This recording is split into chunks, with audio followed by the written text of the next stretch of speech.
Good evening and welcome to the Sound Off program. My name is Linda Kirker. I host the show and I appreciate that you tuned in this evening. I think it's going to be an interesting program and I'm looking forward to introducing my two guests. But in the meantime, you know me, I always have a little opener.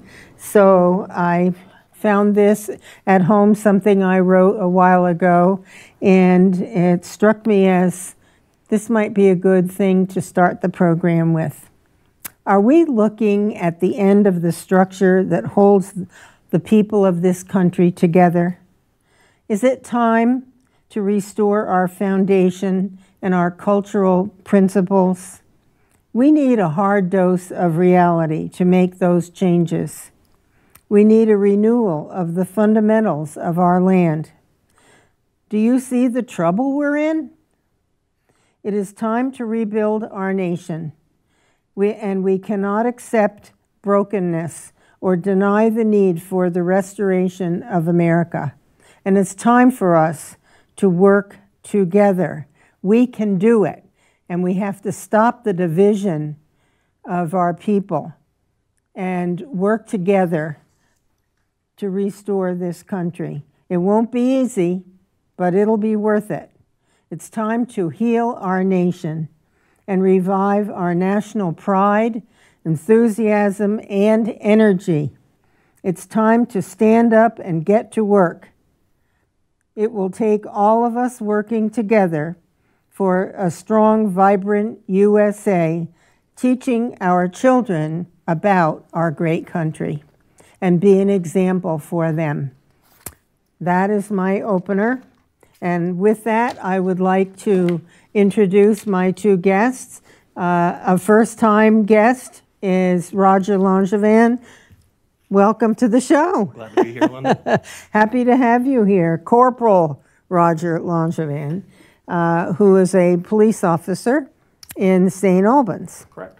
And to his left is my friend Don Tessier. Welcome back. Thank you, Linda. It's been a little while. Yeah. Glad to have you back. Thank you. Always. Yes. He's my TV buddy. So with that, why don't you start, if you'd like, Don, and ask Roger why he's running or whatever you'd like to ask him. I know Roger very well. Oh, good. Right? But a lot of people out in Franklin County don't. So, Roger, why don't you tell them a little bit about yourself? You're a native St. Albans boy. And right? running for the position of sheriff. Right. Yep. I'm Franklin County. I'm a retired Vermont State Trooper. Retired as a detective sergeant with the Intel Division. I spent 2 years there. What we did in the Intel Division is we collected information on drugs and crimes that had a nexus to Vermont. And then we analyzed that information, brought it together with other information, and sent it back out in the field in the form of intelligence, where local law enforcement agencies, federal law enforcement agencies, state and county agencies could act upon that information to help advance their criminal cases. Prior to that, I was a patrol commander for 8 years, 1 year in Lamoille County, and the remaining years were in St. Albans, where I supervised 19 troopers. And prior to that, I was a road trooper. I spent time in Lamoille County, Chittenden County, and also Franklin County as a trooper. So you've been around different areas of the state. Yeah, it was nice to have been up in this area here because these areas all overlap. So when something's happening, it was nice to be able to know the area and be able to move around there. Sure, sure. And currently, I'm with the St. Albans Police Department. I've been there for 4 years. I'm working in the schools, which is a very big job if you understand the job. And I also do education and training with the department. So what does that mean, education and training with the department? New officers? New officers, but I also brought a couple programs with me. For example, TipSoft is a program. It's an anonymous tip program that I manage with the Intel Division. Any department can get on it, and it's on our website for the St. Albans PD. So if someone wants to give an anonymous tip, they can send that, and it's managed by the Intel Center. And it's completely anonymous, and you can reply back and forth anonymously with the Intel Center. And that's been very helpful. We've gotten a number of tips off that of things that are happening, whether it be burglaries, drug information, and that type of stuff. Now, that would be something I didn't really know about. Right. And is there any way that there could be an effort on behalf of the police department to make sure people know, because there's so much going on now, Right. Yep. to make it obvious to them that if you see something, not just say something, but Right. you know, call in and let us know, and you can do it anonymously. Right. Maybe even more people would do it. Right. Yeah, and again, it's, you know, it's on the department's webpage. It's on the state police webpage. And the nice thing about that is you can be from, you can have information, say down in southern Vermont, but you're up here in northern Vermont. They'll channel that to the correct police agency that's responsible for that area. The intel. The intel will go there. Okay. And then those departments can look to verify that information and deal with it. So the intel is a separate entity. It's not part of each department? Right. Okay. Yep. Okay. Well, you folks have, in law enforcement, have a lot on your hands these days with the drug issues and motor vehicle problems, you know, with people having accidents because they're under the influence, or robberies to support the habit. Right. I mean, there's a lot of that going on. Yes, there is. I've been to 15 select boards in the county since I've started my campaign, and the issues have been pretty much number one is the heroin problem, finding needles in such bad places. Bad places such as like Little League dugouts, cemeteries, the rail trail. Really nothing is off limits for that. Places where they think no one maybe would be likely to look, like a cemetery. Right. Yep. What a shame.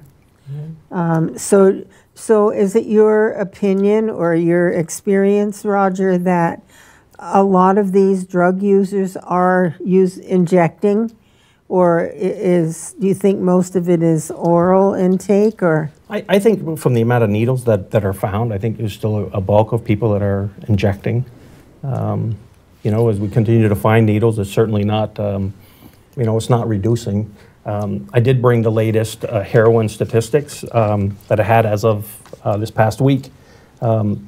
In 2016, we had 106 deaths of heroin in this state. 50% of those involved fentanyl.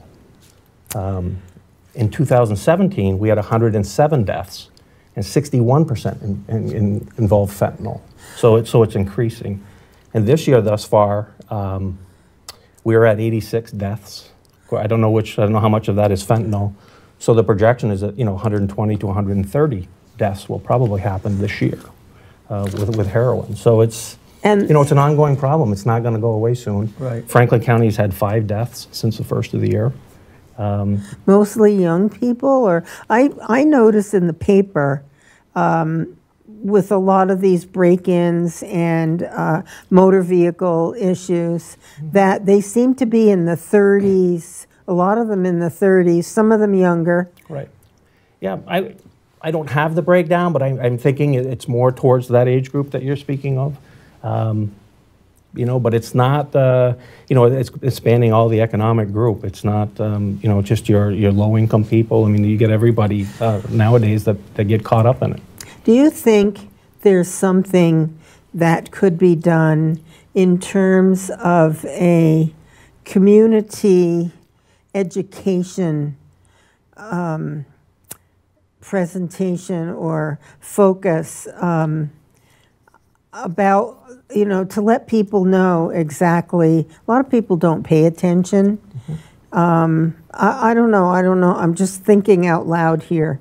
But we need to make sure that families are aware and maybe can seek help. I mean, where do people go for help? NCSS? Yeah, there's a lot of treatment options out there, but I think the first part of your question is how do we educate people? And that's where I'm a big proponent in the School Resource Officers Program. You know, starting as young as we can. You know, I think we've been part of the problem society where we've given a pill. I mean, if a kid doesn't sit down, we give them a pill. You know, if they can't pay attention in school, we give them a pill. Pills have become part of society. That's true. You know, and we got to get away from that. I mean, even if prescribed pills, kids today think like, oh, if it's a prescription pill, it's got to be safe, but it's not necessarily safe for you. No, exactly. So I think we need to start that at a very early age, and building those relationships where, when I was a kid, I thought drugs were bad, and that's why I never took them.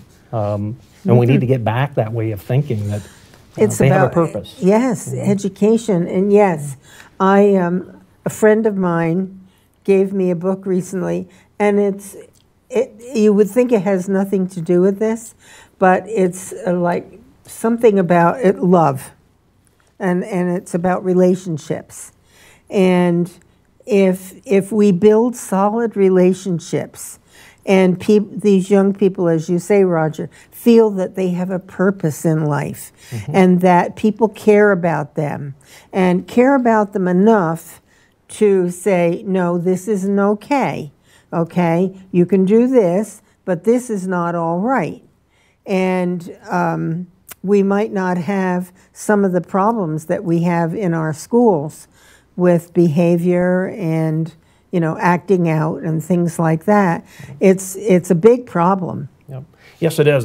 And again, such a big part of being a school resource officer is building relationships with these kids. You know, having them look forward to coming in to seeing you at school and you seeing them at school. Absolutely. When I'm out of the schools and I'm at training, a lot of the kids ask the staff, where's Officer Roger? Yep. You know, why isn't he here and stuff? And I have a lot of parents who come in saying, hey, your car wasn't here yesterday. I like seeing it out in front of the school, which is a great thing. And that's the community building part that we need to do. Yes, and you're a source of comfort, you know, a source of caring. And we need a whole lot more of that. Yep. Because things are so different from when I was growing up. Yep. One teacher with 25 students in the classroom, and believe me, there was order. Right. But the families were a big part of our training as to, you know, how we functioned in the classroom. One little spitball across the room, or, you know, if one of the students took a piece of paper and made a little paper airplane and sent it across the room, they were in trouble. Right. And it's a little thing, but, you know, the word was there. Here's the way things run. Right. And it's hard when you have children who have issues. Right. You know, I can't imagine it. Yeah. I see the relationship building, Linda, as the biggest thing. You know, I'll be at the cafeteria during the lunch periods because I see every kid in that school at SATEC, and I'm very fortunate to work for SATEC. They're very supportive of law enforcement in my position there.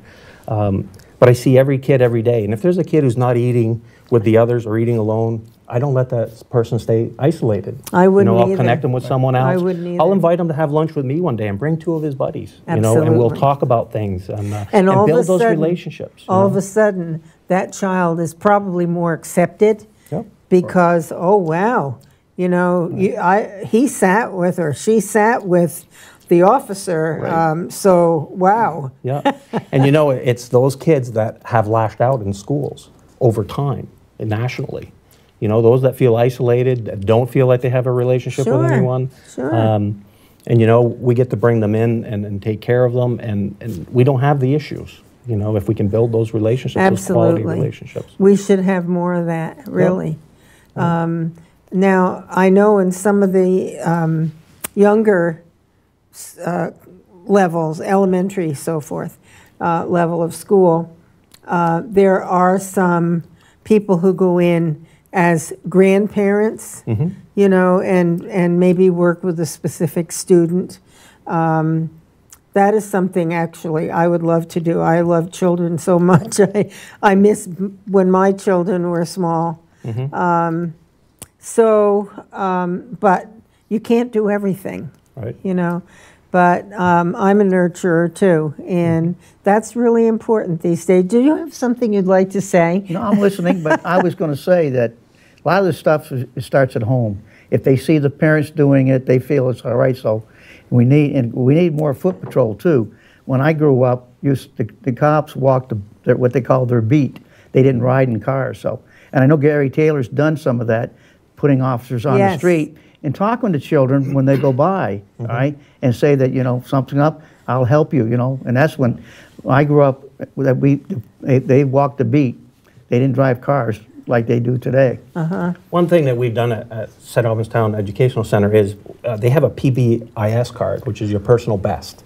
That's what they strive for, and if a child does something really well, they get one of these little cards, and if you fill up the cubicle, there's a celebration that classroom can have. And I thought that was a great idea. It was well received by the kids. So 2 years ago... That's team building. Sure. Everybody's going to have to do it, and that's good. So 2 years ago, when I came out of the school, I thought, wouldn't it be nice to carry that along, since they started it in most of the schools here. We came up with a "You've been caught doing something right" card. Oh, yes. And it's got a badge on it. And it was for a free creamer, either at Haas's Dog House or the Bay Store. And we handed those out, where it encouraged police officers to get out of the car. If they see a child doing something like crossing in a crosswalk, wearing a helmet when they're riding their bike, all those good things, you know, helping their parents bring the groceries in, pull in and give that toddler a card. They're doing that in setting an Plattsburgh. example. They're doing that in Plattsburgh right now. Yep. Because I saw it on TV. We talked about it before we went on the air. Yep. He caught a kid with a helmet. He stopped me and gave him that card. And of course, guess what? That builds that relationship, bonding with that police officer and that child. So he's going to look at all police officers as good guys, somebody I can count on. That's how I grew up. I could count on Roger if something was wrong, and he would help me. Yeah. You know? Yeah. And we've gotten away from that a little bit in policing. I think we, nationally as well as locally. You know, you see a police car in somebody's driveway, and what's the first thing you think of? They got in trouble, you know? But it's nice that the police officer is just there, just checking on the family, see how things are going, what's going on. No one's in trouble. One of the we things, need to build that. Yes, we do. A caring community.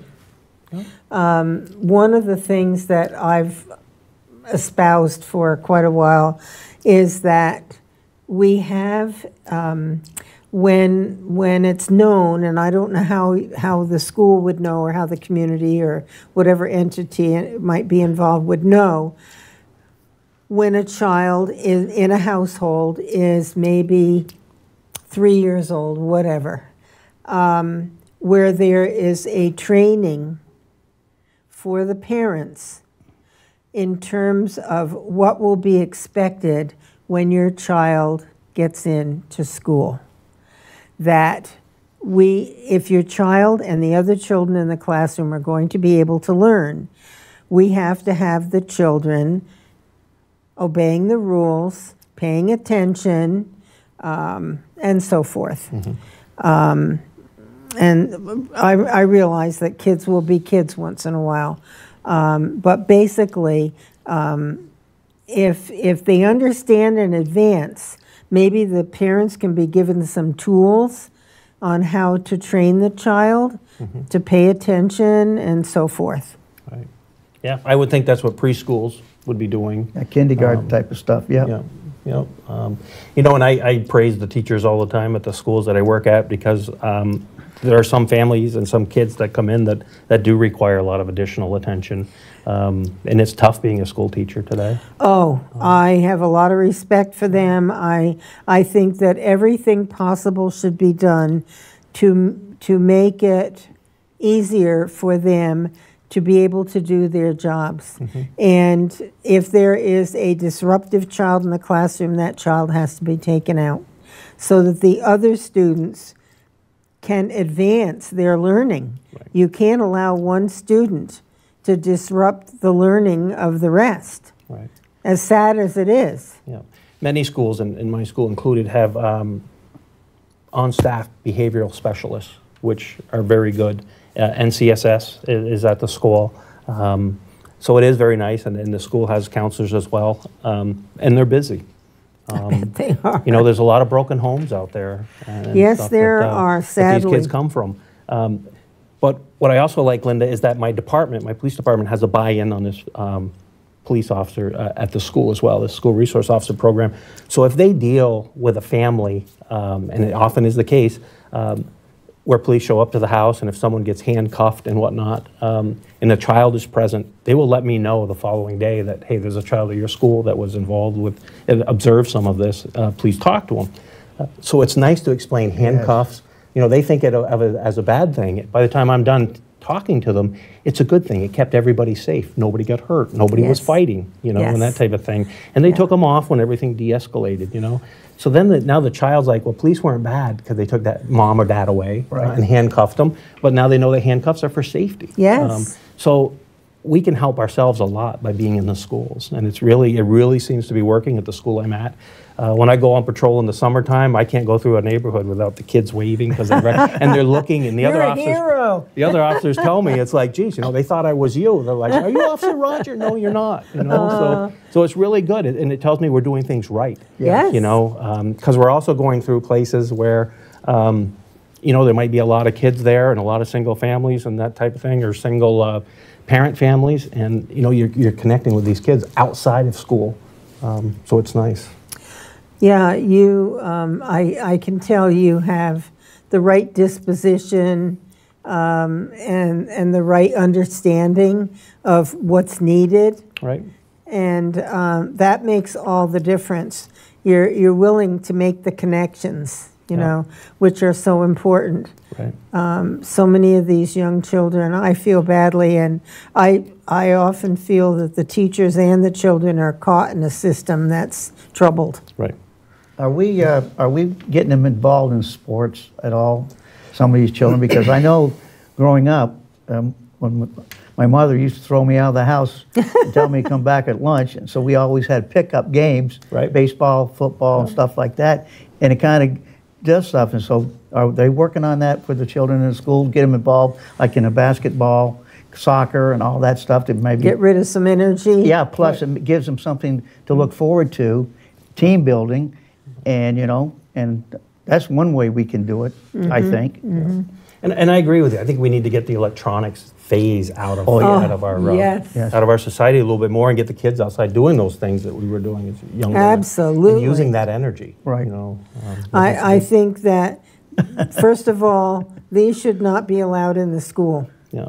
And they aren't. Most schools, they have a policy with no cell phones. Do they have no to cell phones present. Put them into a basket or something? No. The kids have them. They're put away, and if they're caught with them out, they'll be taken, and they can pick them up at the end of the day. You notice even in a restaurant, if a family is sitting there at the dinner table, you know, you have all of this little instrument. People are not talking to one another. Right. How do you relate with someone if your head and your mind and your hands are always involved with your little cell phone? Right. Well, I see that as well, but I see the parents doing it along with the children, and I go, whoa, I can't believe this. My granddaughter came over to the house, and she was doing that, and I said, Addie, put that away, or I'm taking you home. Well, they, the parents, I can't believe that they're sitting there doing it, you know. So, Roger, what are your particular goals if you were to become the sheriff in Franklin County? How many sheriffs? Are there 13?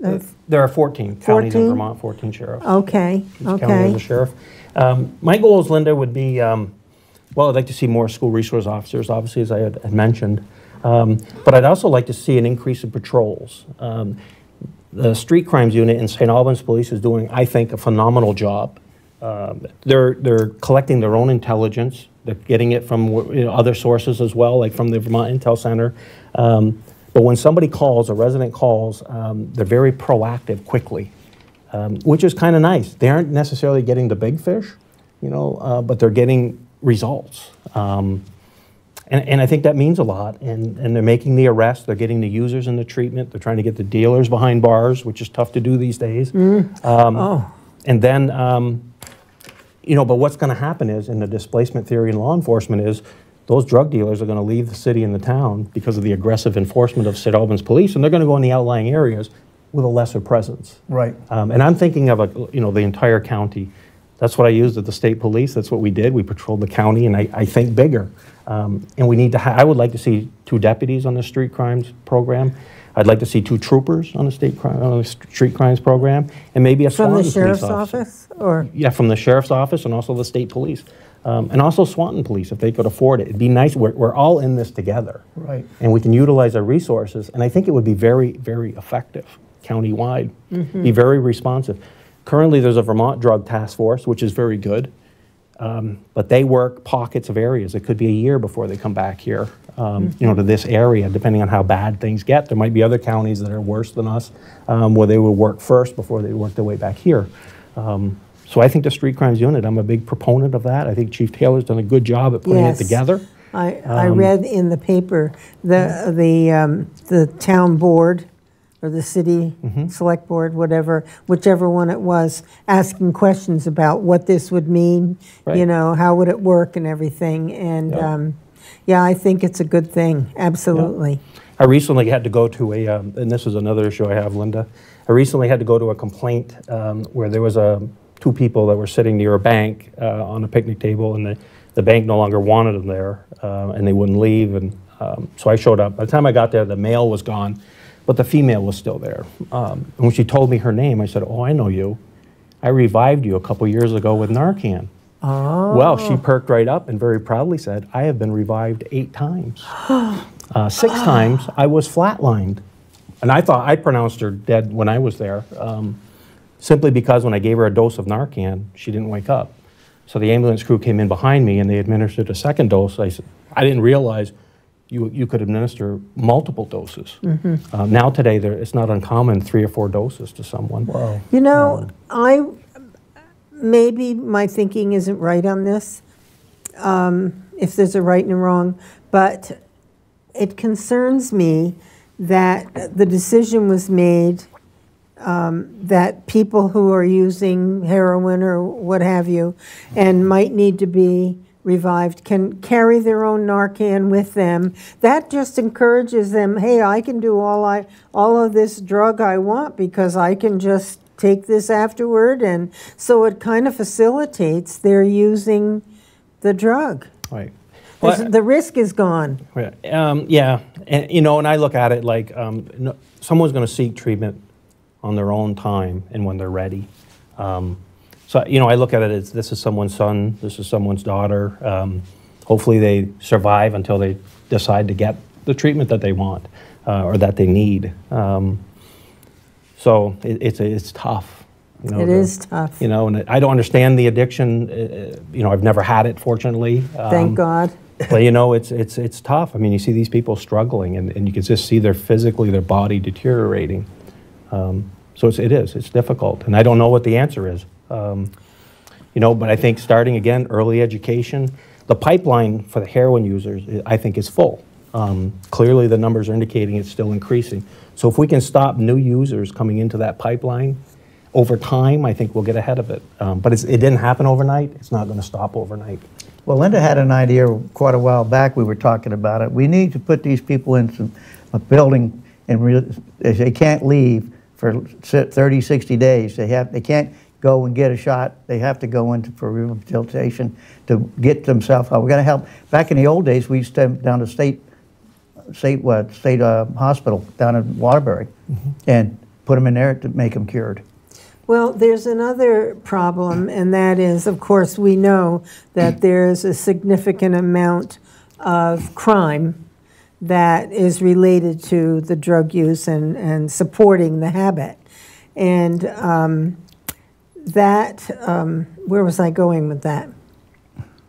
Oh, the court system. Yeah. Every time I look at the messenger, the page with all of the listed crimes, if you will, and you know, released so many days at home, you have to stay there, or a $200 fine. That's what is it when they forgive it? If you don't have consequences for poor actions, the actions continue. There's no price to be paid for doing the wrong thing, even if you primarily are the one hurting yourself, but perhaps maybe committing crimes or whatever to support your habit. But I just believe that when you do the crime, you got to do the time. Right. Well, look at that guy down in Rutland. They picked him up. He had 3 outstanding warrants. He should be in jail. And I think some of the judges should put these guys in jail for a while. Do we have a problem with space in our jails? I know we have some of our incarcerated Vermonters located in jails out of the state, and I know that there are some people who don't like that. But we tend in Vermont to spend a great deal of money per incarcerated person because we feel we have to provide everything in the world. And I guess they don't do as much in other places. They're incarcerated. I think they should have jobs. You know, I don't have solutions for everything, but work is a good 4-letter word. That's what I told the students when I went, you know, and they laughed. But it is. It's a good 4-letter word. It builds up self-confidence and achievement and ability to be productive for your own well-being or helping others. I think we were talking about that, Don, earlier. You know, when someone is going through treatment, once they've initiated treatment and they've been in it for a little while, I think the next step is to maybe see if we can get them hooked up with a job, put some worth, some meaning into their life. I know there's a program out there that I spoke with called Working Fields. They do just that, and they're always looking for businesses that will take these individuals, you know, as employees. I understand businesses would be hesitant to take an employee like that. However, in building these guys back into the society, these individuals, I think it's important to try to reintegrate them and make their lives worthwhile. Well, down in Windsor Prison years ago, that was a work prison. They actually had farms. They had made license plates and things like that. So, and I think what you were right. Give them something to live for. Put them to work. So when they get out, they have something, and they won't go back to crime. Right. Help them at least, you know, to not relapse. Right. You know, give them every opportunity possible. You know, we got to stay optimistic. We can't get pessimistic on it. No, no. And there are things that can be done, but they require money, manpower, facilities perhaps. Right. But we need a plan, and I think law enforcement, the courts, law enforcement, NCSS, the schools, maybe all need to come up with a plan together. Right. All it requires is discussion about how can we help when we have a society, Roger, so that so many people are disturbed. That's the only word I could think of. Troubled. Right. And harming themselves and potentially others. Right. You know, we need them to be productive citizens and people who feel good about themselves and, you know, can be a positive force in society. Right. Yep. And again, Linda, I'm going to go back. That all starts with how successful are you in school as a youngster? You know, what kind of education are you going to get, and how far are you going to go? You know, you just made me think of something. When I was in the 1st grade, Miss Armstrong was our teacher. Now this goes back several decades. But up on the wall was a big chart, and everybody's name was on it, going down the list. And she had these little silver stars, the sticky stars, that in different colors that could go on, and all across the board. If you did something really good, I can't remember today what was required, but I worked so hard to get a row of stars after my name. Right. I mean, you have no idea, and it was visible to everybody. You know, and so if we had something where some people today probably wouldn't like that. Well, what if somebody has no stars? Well, then we work with them to get them to do the things. You know, it's an indicator, right? Yep. And hey, let's get you some stars. What could you do to earn some stars? Right. It's about earning your way in life, right? That's right. Yep. And getting the rewards for your efforts. Okay, I've said enough. But that started in the first grade. Right. Obviously made an impression on you. Oh, you bet it did. I never forgot it. Right. You know, and so they're little things, Yep. but they mean a lot. Yep. And like I said to the 7th and 8th graders, when I blessed my mom every day of my life. I said, you know why? Because my mom taught me lessons about life. My mom was tough, but she was loving. Right. And what a great combination. And I said, from the time I was this high, I had a job to do at home. Yep. And the bigger I got, the bigger the jobs yours, got. sure. And what did that do? What did that do for me? A sense of accomplishment, work ethic, Right. Personal responsibility. You know, my mom came in and she went like this after I dusted the furniture. Right. You know, I said, what do you think that told me? She didn't say a word. If you're going to do a job, do it well. Yeah. These are all lessons that parents and family and caring people in their lives can teach the young people. Yep. That as they grow, those are all factors that are beneficial. Right. To their lives. That's the problem, because, like we just said, the parents don't want to get involved. Like these teachers, parents conferences, you go down there, only a handful of people show up. The other ones don't show up, and it's really too bad for the child, because the parents don't even take the time to even go talk to the teacher and see how their child is doing. You know, I saw this when my kids were going to school. All right, and we say, where are they? Where's his parents? You know, they need to take responsibility for some of this, but I don't know how we get them involved. Right. And you know, it's an interesting point, because you mentioned family support and stuff, and that's huge, that's big. Of the teenage shooters nationwide, I do a lot of research. Teenage shooters? Teenage shooters, the school shooters, nationwide. Okay.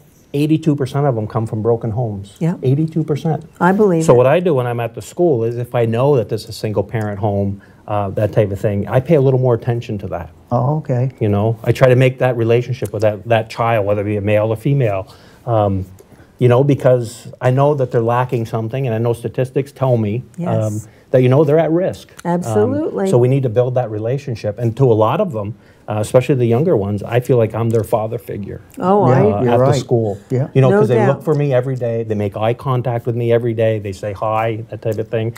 And we build that relationship over time. Very important. It is important, because those kids that are isolated are the ones that will lash out in the future. Yeah.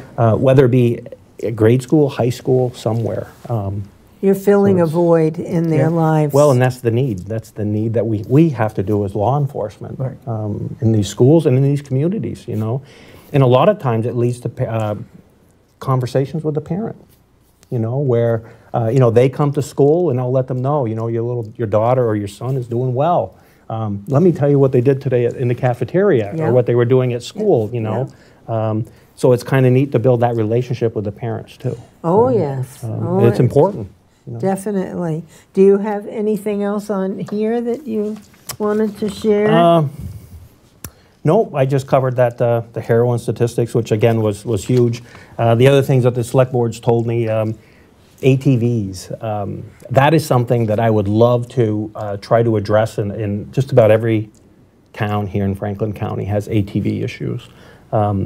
I'm talking with an individual now who's part of a club in New Hampshire. New Hampshire has 400 miles of trails, which they allow ATVs to go on. Wouldn't that be nice to have something up here that's like that, and get our ATVs off the roads? You know, I've witnessed it in Highgate where they're riding wheelies in front of the maple fields. I witnessed it on Route 36 when I was up at the select board meeting there, of an individual riding a wheelie through the four-way intersection. Oh my gosh. You know, so the four-wheelers, we need to get them all together. We need to discuss with them what our expectations are. We need to teach them or educate them into how to police themselves initially. And then we as law enforcement need to collectively get together and say, how are we going to respond to this in the future to really take corrective action on those who don't want to abide by the rules. The I think we can do that. The snow riders did a good job with that, because they do police each other. Right. Snowmobilers. So it can happen. Yeah. And they're doing that in New Hampshire. Yeah, that's a great idea. We have some strategic issues here because we're so close, our proximity to the border. Right. You know, where do we want those ATV trails? We don't want to open up some cross-border type activity that's not going to be advantageous to us. But there are some things that we can do, and I want to, as the sheriff, those are issues that some of my towns are having, and I want to be out in front of that and come up with some solutions to solve that. My mind was working as you were speaking, and I thought, oh boy, another expense for the taxpayers. And then I thought, wait a minute, what if a person who owned a lot of land that wasn't close to a lot of other houses, right, which, you know, people probably wouldn't want to hear that, you know, those machines, right, ATV, what do you call them? Yeah, the ATVs. Yeah. Yeah. You know, day and night. But if a private landowner, tell me what you think of this, opened up a place for people, a track for people to ride, and maybe there was a fee that they had to pay to the landowner, right, in order to have the privilege, right, of working there, and there would be rules. Right. And if you transgress and you don't obey the rules, you're no longer welcome there. Right. That way, the landowner gets some money for it, and I don't know. It's just a thought. And you know, you're talking to the right person, because I'm open-minded on. We got to think out of the box on how we're going to resolve some of these issues, and I'm a big proponent of that. In talking to this person from New Hampshire, that's a big economic boom for New Hampshire. They have snowmobiles in the winter, and they have four-wheelers in the summertime, and the gas stations, the restaurants, they've all popped up along these routes. And it's an economic boom for them. So what length of a trail would there need to be for people to be satisfied? I mean, do they want to go from one community to the next, to the next? That's certainly a possibility. I mean, on the initial phases, I don't know if I'd be concerned with that. I'd be more concerned with getting it started and seeing where it would go, and perhaps doing an overview of a map and propose a trail and just see what the feasibility would be of that. Because they're not allowed on the roads, right? They should not be allowed on the road. It's illegal to run along the road. You can cross the road perpendicular. If you're going from, say, one farm to the next farm, you certainly can do that. Although I don't think most of us would complain if they were driving respectfully on the side of the road. And some towns have opened up roads, such as Bakersfield, some Class 4 roads to four-wheelers. But it's those ones that are riding wheelies right through the center of town and passing cars and going quickly close behind cars. Right. Those are the issues. I have trouble with bicycles. I try to drive home, and there are 3 bicyclists side by side, right in the middle of the road. They hear me coming along, right, but they, you know, one of them might scoot over just a little bit, but they go along, you know, like I didn't exist. Right. And that is not okay. Well, with you. With me. Yeah, well. Yeah. No, and I understand it. And they put themselves at risk by being out there as well. Yeah. It would be nice to see them get right behind each other, well, perhaps near that's the fog decent line. thing to do. Right, yeah. Especially if you hear a vehicle coming. But the public has to drive with due regard to public safety, meaning if there's a hazard in the road. Behind 3 bicycles, right, that won't let me go by safely. Mm-hmm. Yep. One time I honked my horn. Right. You know, maybe we need bicycle trails.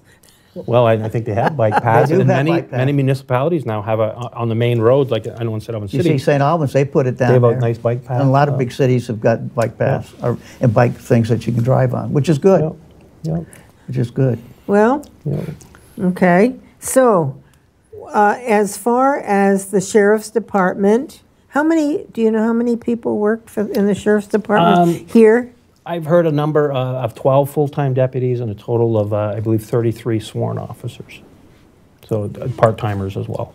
I see. Okay. That's good. Yep. Now, the Sheriff's Department has a contract with what cities? Well, with a number Georgia, with a number of towns. I believe Georgia, Fairfax, Enosburg, Richford, possibly Sheldon. I know they used to be in St. Albans town. But there's a lot of smaller ones, such as Fairfield, Fletcher, Bakersfield, Montgomery. I would have loved to have been in a position to help Montgomery when J-Peak got started. It wasn't rocket science to figure out that the traffic is going to increase there tremendously. Oh, yeah. And now they're looking to come up with a plan for pedestrian safety. And it's not uncommon to have a project like J-Peak contribute towards traffic safety or pedestrian safety in those towns that will be affected by their success. You mean as far as helping to provide for police coverage? Or? Well, more. They were looking more for like sidewalks, crosswalks, that type of thing.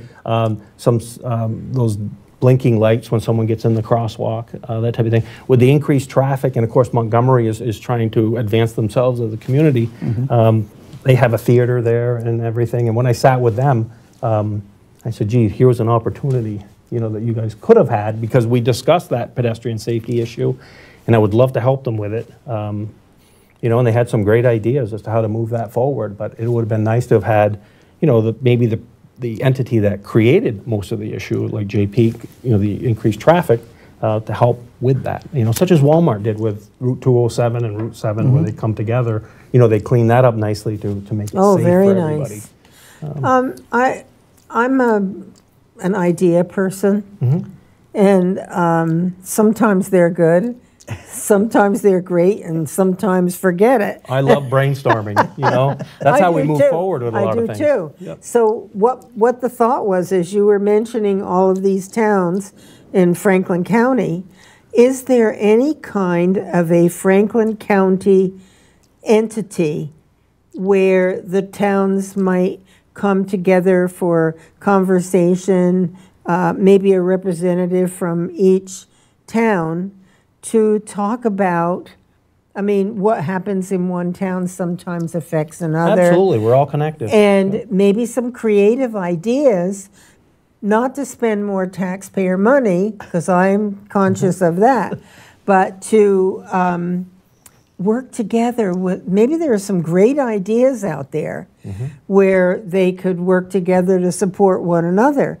Hey, let's have these three towns, it would be we all represent a town here, and we come together and we figure out, wow, if we did this would help all three towns. Right. But they have to figure it out, Yep. I don't know, and hopefully it wouldn't cost money.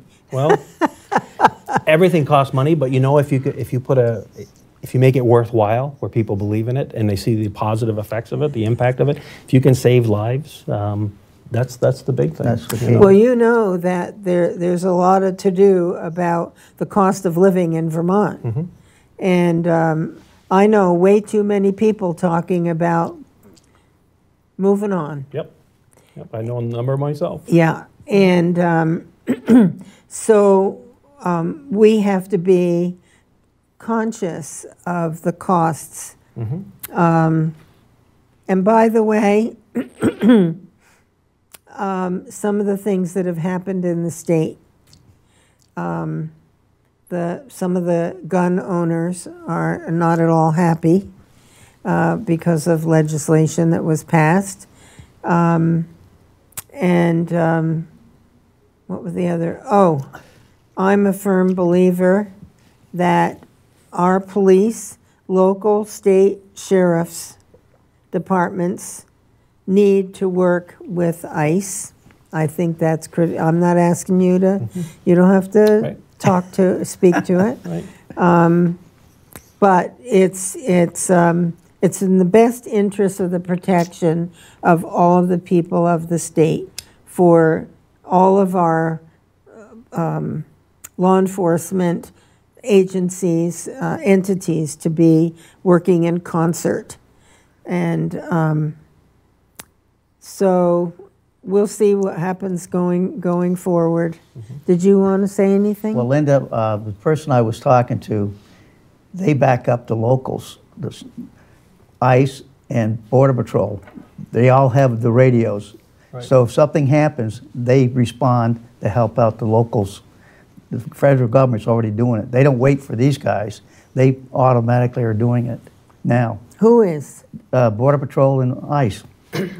Yeah, and just They back them up. to clarify that a little bit, like when I was a patrol commander in St. Albans, if we had a trooper responding to something in Richford who was probably 20 minutes out, 30 minutes out, it wouldn't be uncommon for us to contact Border Patrol and say, hey, we're heading up here for domestic, it's at this location. Sure. And often is the case, they're much closer than we are. They would secure the scene for us until we got there. Made it, everything was safe, and then they would take off, and then we would handle the situation. You know, since 9/11, no police department's an island. We got to work together. They all work together. You know, and we, you know, whether that be federal or state, you know, we're not going to let our federal partners, you know, be in a bad situation. Exactly. And they're not going to let local law enforcement be in a bad situation. They back each either. other up. They have a good bond. Yep. A good bond. Yeah, and a good understanding of where, you know, each agency's responsibilities. Right. Since you're in the schools, now you're at BFA? No, I'm at SATEC. St. Albans Tech. St. Albans Town the Educational Center. Yep. Okay. The kindergarten through 8th grade class. There's 720 students where I'm at. Okay, all right, I get it now. Yeah, I would love to go and speak to the 7th and 8th graders there about citizenship, the Constitution, their role as citizens. They're important. Right. To the future of our country, and a little bit about life, which I did.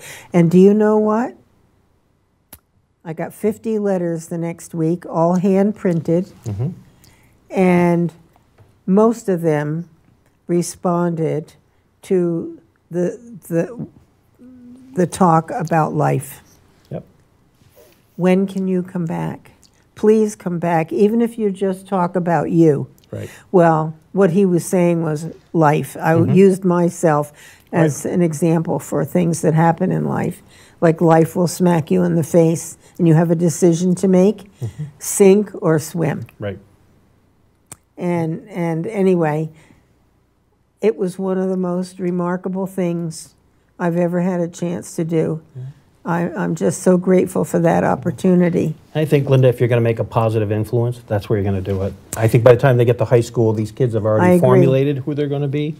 You know, there still might be a little bit of modification, but I think you have the biggest influence. Yeah. I agree. Ages. And, well, I don't know if you have time, but if you could ever, or Don, we need to get more people who can get into a school, and I was thrilled to be invited. I never thought that would happen.